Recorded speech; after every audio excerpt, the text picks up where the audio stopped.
نحمده ونصلي على رسوله الكريم أما بعد فأعوذ بالله من الشيطان الرجيم بسم الله الرحمن الرحيم قل من يرزقكم من السماء والأرض أم من يملك السمع والأبصار ومن يخرج الحي من الميت ويخرج الميت من الحي ومن يدبر الأمر فسيقولون الله فقل أفلا تتقون فذلكم الله ربكم الحق فماذا بعد الحق إلا الضلال فأنا تصرفون صدق اللہ مولانا العظیم۔ معزز سامعین و ناظرین، گزشتہ درس ہمارا قرآن پاک کے 8 موضوعات کے متعلق تھا جو اجمالاً میں نے آپ کے سامنے عرض کیے۔ آج ان کی تفصیل شروع کرتے ہیں۔ سب سے پہلا موضوع قرآن پاک کا اصلاح عقائد ہے۔ چنانچہ عقائد میں عقیدہ توحید ہے، عقیدہ رسالت ہے، ایمان بالملائکہ ہے، اسی طرح ایمان بالکتب السابقہ ہے اور ایمان یوم الآخرت کے ساتھ ہے۔ ان تمام عقائد کے بارے میں جو غلط نظریات قرآن ان کی نشاندہی بھی کرتا ہے اور پھر صحیح نظریات کی وضاحت بھی کرتا ہے۔ سب سے پہلے بات کرتے ہیں عقیدہ توحید کی، جو کہ اصل الاصول ہے، تمام اصولوں میں سب سے پہلا اور بنیادی اصول ہے۔ قرآن پاک میں جب ہم مطالعہ کرتے ہیں تو یہ بات ایک سامنے آتی ہے کہ اس وقت کے جو لوگ مشرکین تھے یا کفار تھے وہ اللہ کی ذات کے منکر نہیں تھے، اللہ کی ذات کو وہ مانتے تھے اور ماننے کے باوجود اس کے ساتھ اس کی ذات میں یا صفات میں یا کمالات و اختیارات میں شریک بنایا کرتے تھے۔ سب سے پہلے میں نے جو آیت کریمہ آپ کے سامنے تلاوت کی، اس آیت مبارکہ میں بھی اور اس کے علاوہ بھی دیگر کئی آیات میں یہ مسئلہ بیان کیا گیا ہے۔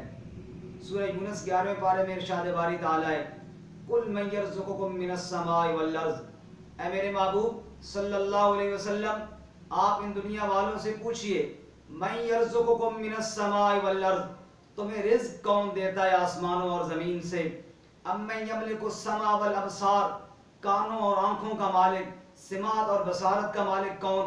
وَمَن يُخْرِجُ الْحَيَّ مِنَ الْمَيِّتِ، زندہ سے مردہ کو، مردہ سے زندہ کو نکالنے والا کون؟ وَمَن يُدَبِّرُ الْأَمْرَ، یہ دنیا کا نظام چلانے والا کون یا کائنات کی تدبیریں کرنے والا کون؟ فَسَيَقُولُونَ اللَّهُ، تو وہ سب کہیں گے کہ یہ تو اللہ ہی کرنے والا ہے۔ اس کے علاوہ اور بھی قرآن پاک میں کئی جگہ فرمایا گیا، وَلَئِن سَأَلْتَهُم مَّنْ خَلَقَ السَّمَاوَاتِ وَالْأَرْضَ لَيَقُولُنَّ اللَّهُ، اگر آپ ان سے یہ سوال کریں کہ کس نے آسمان و زمین کو بنایا، یہ کہیں گے اللہ نے۔ وَلَئِن سَأَلْتَهُم مَّنْ خَلَقَهُمْ لَيَقُولُنَّ اللَّهُ، ان سے یہ پوچھو تمہیں کس نے بنایا، تو کہیں گے اللہ تعالیٰ نے۔ تو قرآن پاک کی چند آیات میں نے آپ کے سامنے پڑھی ہیں، اس کے علاوہ بھی آیات ہیں، لیکن ان سے حاصل یہ ہوتا ہے کہ اللہ تعالیٰ کی ذات کو تو وہ مانتے تھے، اللہ کی صفتوں میں وہ شریک کرتے تھے، اللہ کی الوہیت اور اللہ کی عبادت میں شریک کرتے تھے، جیسا کہ سورۃ الصافات میں ہے۔ اللہ تعالیٰ فرماتے ہیں انہم کانوا اذا قیل لهم لا الہ الا اللہ یستکبرون ویقولون ائنا لتارکو آلہتنا لشاعر مجنون، کہ یہ لوگ جب ان کے سامنے یہ کہا جاتا ہے نا لا الہ الا اللہ، اللہ کے علاوہ کوئی الہ نہیں، کوئی معبود نہیں، کوئی تمہاری حاجتیں پورے کرنے والا نہیں، کوئی تمہاری عبادت کے لائق نہیں، تب یہ تکبر کرتے ہیں اور تب میرے پیغمبر کو شاعر بھی کہتے ہیں اور مجنون بھی کہتے ہیں۔ تو اصل جھگڑا مسئلہ الہ کے اندر تھا، ذات رب العالمین کے اندر نہیں تھا۔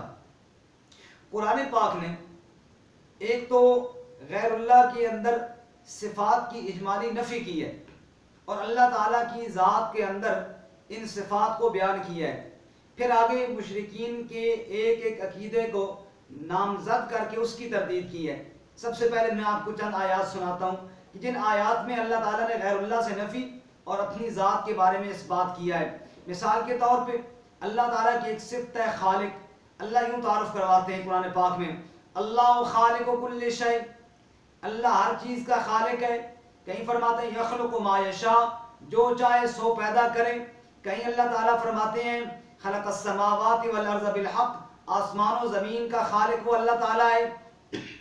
کہیں فرماتے ہیں خلق الانسان من نطفہ، انسانوں کا خالق اللہ تعالیٰ ہے۔ اللہ اپنی خالقیت کو یوں بیان کرتے ہیں، اور اپنے علاوہ غیروں کی جب بات آتی ہے تو اللہ فرماتے ہیں لا یخلقون شیء، کسی نے ایک شے، ایک ذرہ بھی نہیں بنایا. اور اللہ تعالیٰ ایک جگہ فرماتے ہیں لن یخلقوا ذبابا ولو اجتمعوا لہ، ساری کائنات والے جمع ہو جائیں ایک مکھی بھی اللہ کے علاوہ نہیں پیدا کر سکتے. تو اس طرح تقابل بیان کیا اللہ تعالیٰ نے، غلط نظریہ خالقیت کی تردید فرمائی، اور اللہ تعالیٰ نے صفت خالقیت کو اپنی ذات کے لیے بیان فرمایا. اسی طرح اللہ تعالیٰ کی ایک صفت ہے مالک ہونا، اس کو قرآن نے یوں بیان کیا للہ ملک السماوات والارض، آسمانوں کا مالک اللہ تعالیٰ، زمین کا مالک اللہ تعالیٰ. کہیں فرمایا لہو ملک السماوات والارض، آسمان و زمین کی بادشاہت صرف ایک اللہ کے پاس ہے.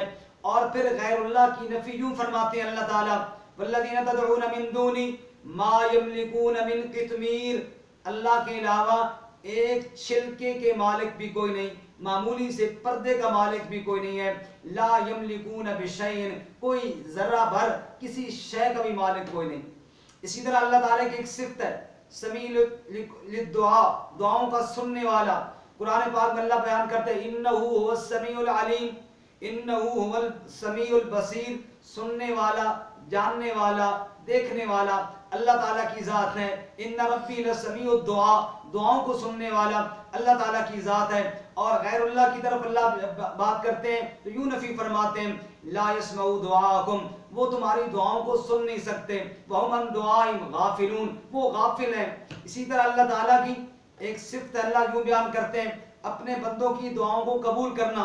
قال ربکم ادعونی استجب لکم، رب کہتا ہے مجھے پکارو میں قبول کرتا ہوں، جواب دیتا ہوں. اور غیر اللہ کے بارے میں اللہ فرماتے ہیں لا یستجیبون لہم بشیء، وہ ان کی کسی بات کا جواب نہیں دے سکتے. اللہ اپنے علم کے بارے میں فرماتے ہیں یعلم السر واخفی، میں چھپی باتوں کو بھی جانتا ہوں، واخفی، اور سر راز جو چھپا ہوا ہے اس سے بڑھ کر جو مخفی بات ہے اس کو بھی جانتا ہوں.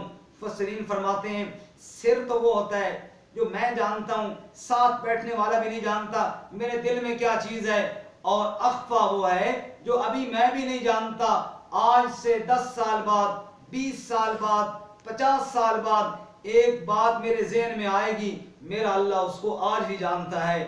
علیم بذات الصدور ہے، وہ ہر چیز کو جاننے والا ہے. اور اللہ تعالیٰ کے علاوہ غیر اللہ کی نفی اللہ یوں فرماتے ہیں لا یعلم من فی السماوات والارض الغیب، آسمانوں میں اور زمین میں کوئی بھی چھپی باتوں کو جاننے والا کوئی نہیں ہے الا اللہ، صرف ایک اللہ ہی جاننے والا ہے. اسی طرح اللہ تعالیٰ اپنے بارے میں فرماتے ہیں ان اللہ قد احاط بكل شیء علما، اللہ تعالیٰ کے علم نے ہر چیز کا احاطہ کیا ہوا ہے، ہر چیز کو گھیرے ہوئی ہے. مکمل کلی اور محیط علم اللہ تعالیٰ کے پاس ہے. اور غیر اللہ کے بارے میں، اللہ کے علاوہ باقیوں کے بارے میں اللہ فرماتے ہیں لا یحیطون بشیء، ان کے پاس ایک شے کا بھی کلی اور مکمل محیط علم کوئی نہیں ہے.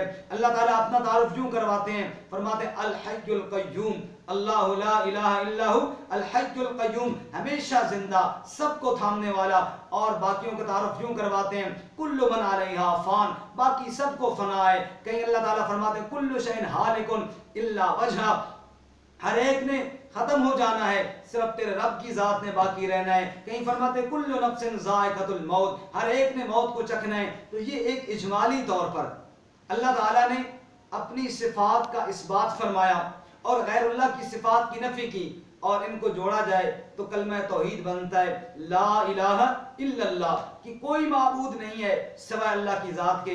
تو یہ میں نے اجمالی طور پر عقیدہ توحید جو اصلاح قرآن نے کی ہے اس کا تذکرہ کیا. انشاءاللہ کل کے درس میں مشرکین کے کیا کیا عقائد تھے جو قرآن نے بیان کیے، اور پھر فردن فردن اللہ تعالیٰ نے کس طرح ان کے غلط عقائد کے اوپر رد فرمایا اور صحیح عقائد کی وضاحت فرمائی، وہ انشاءاللہ کل کے درس میں آ جائیں گے. وآخر دعوانا ان الحمدللہ رب العالمین.